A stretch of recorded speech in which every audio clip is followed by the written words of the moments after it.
Okay, so this is for section B, spectatorship, popular film and emotional response. And I'm going to be using the case study films Evil Dead, Deliverance, Braindead.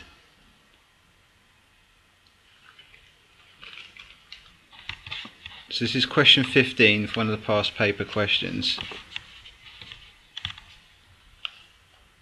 So the question is, question 15, narrative is often assumed to be the most important factor in triggering emotional response, whereas style is often overlooked. How far do you agree with this? And this is out of 35 marks. So I responded. So the first bit is just where I give you a bit of an overview of what I think of the question. Okay, so question 15 is essentially an opinion question that you have to back up with references to your chosen films. I'm going to be using 3 of the ones covered in class and 1 of my own, what I didn't in the end.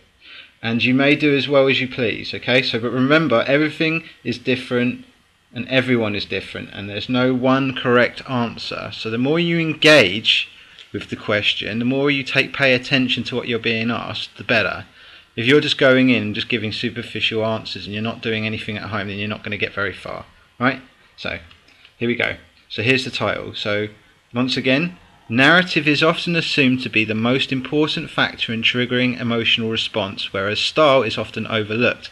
How far do you agree with this? And I responded, I do actually agree with this statement. There have been many times when controversy has been sparked in the media based on just a dry synopsis, as in like the story, of a supposedly controversial film. However, when people actually see the film in question, they often find the representation of the same event not as affecting as they were led to believe. A good example of this is the Evil Dead. The narrative follows a group of students who go to stay in a remote log cabin for the weekend. They discover a recording of someone making chants whereupon one by one they are possessed by demons. Only Ash remains unpossessed and has to figure out a way to stay alive until dawn. Based on that description alone, the film's story, as in the narrative, seems like a straightforward horror film. However, the style of the film owes a lot more to comedy rather than horror. The film's director, Sam Raimi, is a big fan of the famous comedy trio The Three Stooges, and the film's somewhat slapstick approach to the representation of violence in the film, he openly says owes a great debt to The Three Stooges.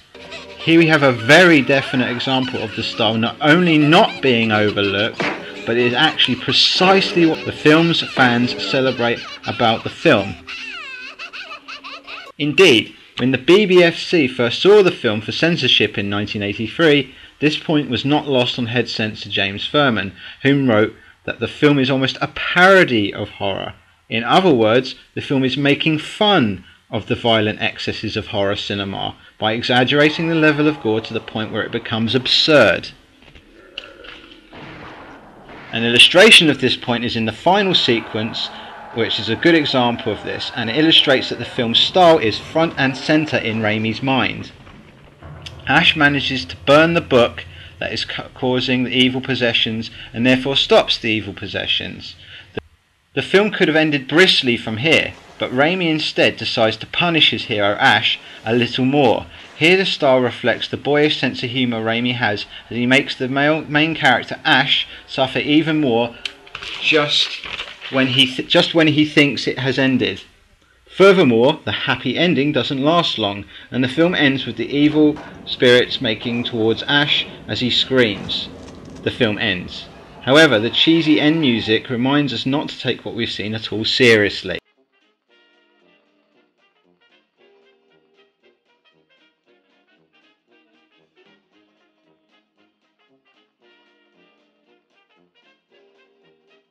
Not everyone has appreciated Raimi's style, nor his narrative techniques.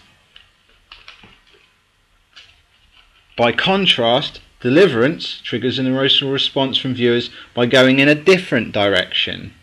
The film shocks the audience through representation of sexual violence in an almost documentary fashion.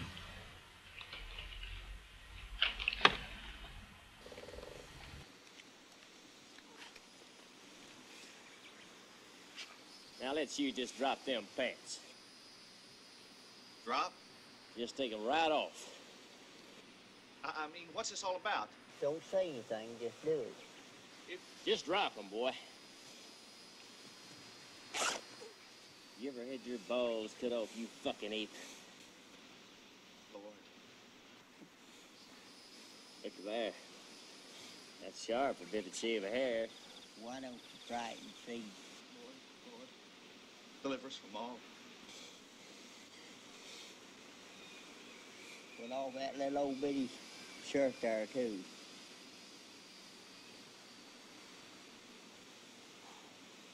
Did he bleed? He bled. Them panties. Take them off.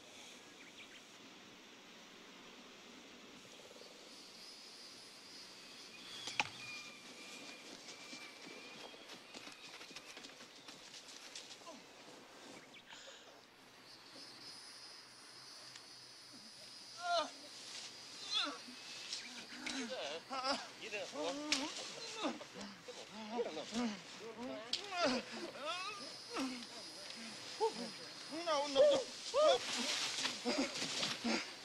No. No. Don't. Hey, boy. No. You look just like a hog. No. Don't. Look just like a hog. Don't. Come here, Piggy. No. Come here, Piggy, Piggy, No. Piggy. Come on. Come on, Piggy.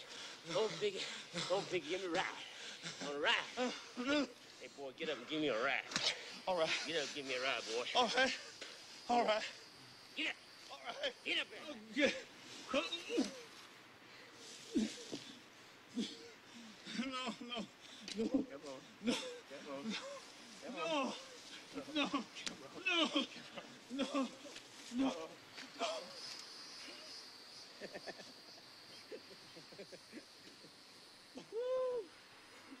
Look like we got us a sow here instead of a boy. Don't. That boy. I bet you can squeal. I bet you can squeal like a pig. We'll squeal. Squeal now. Squeal. Squeal. Squeal louder. Louder. Louder. Louder. Louder. Louder. Get down there, boy. Louder. Hey, them britches down. Yes, sir. You get better than that, boy. You get better than that. Come on, squeal. Squeal.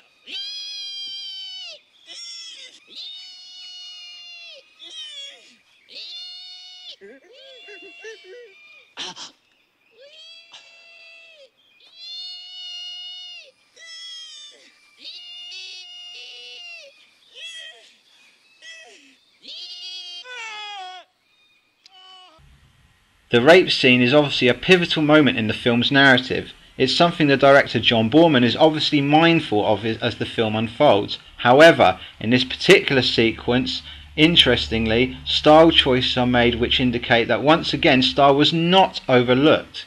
Here what does not feature is an indication of style, as Boorman subverts Hollywood tradition by deliberately not using music where traditional Hollywood movies would, to cue the audience's responses and anchor the scene with an intended response.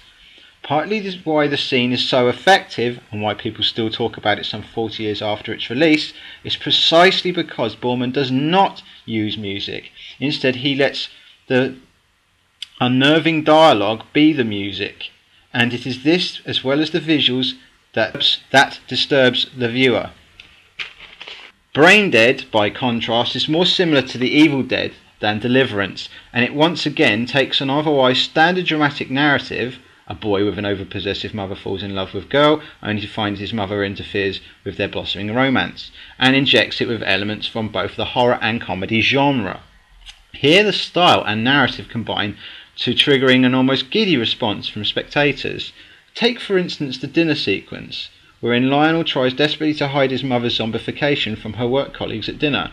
Here the style resembles a traditional sitcom situation, not unlike what you'd find in an episode of Fawlty Towers, or even Friends. Even the description I have given of the scene sounds comedic on its own. Thank you, Nora. It's a great honor. Have you had any thoughts on the agenda for the annual meeting? Annual meeting. Annual meeting.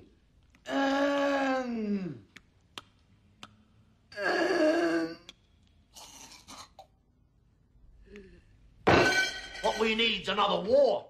Yes, dear. I hear Sir Edmund Hillary's planning an attempt on the South Pole. By tractor.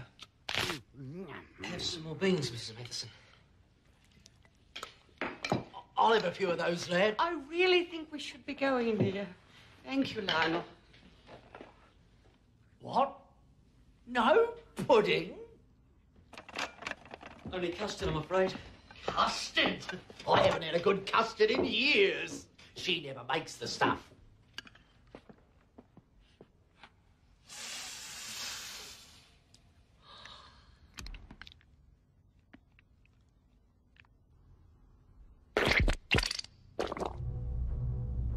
Damn fine custard.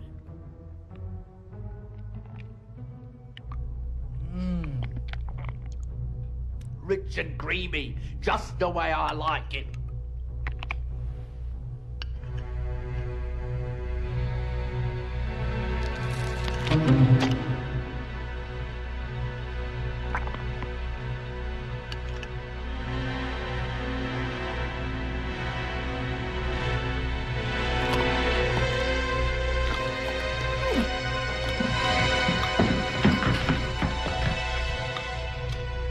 Touchy on the old food front, eh? Never mind. That was a fine meal, boy. Thank you, Mr. Matheson. Like the Evil Dead, the narrative becomes more and more perilous for our hapless hero until he, like Ash in the Evil Dead, is literally ankle deep in blood and guts. The influence of the Evil Dead in this scene could not be more apparent. The style of the film throughout resembles comedy with gory elements borrowed from the horror genre. But here the two become levelled at fever pitch and invite a shocked but humoured response from the spectator. In conclusion, style and narrative go hand in hand. And now the... my handwriting.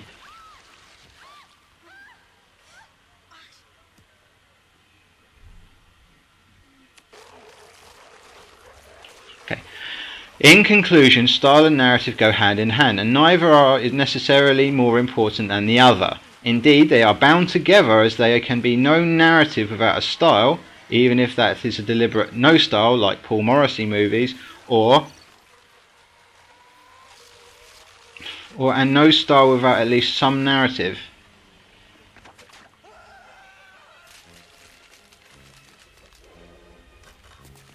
Yeah, make of that what you will.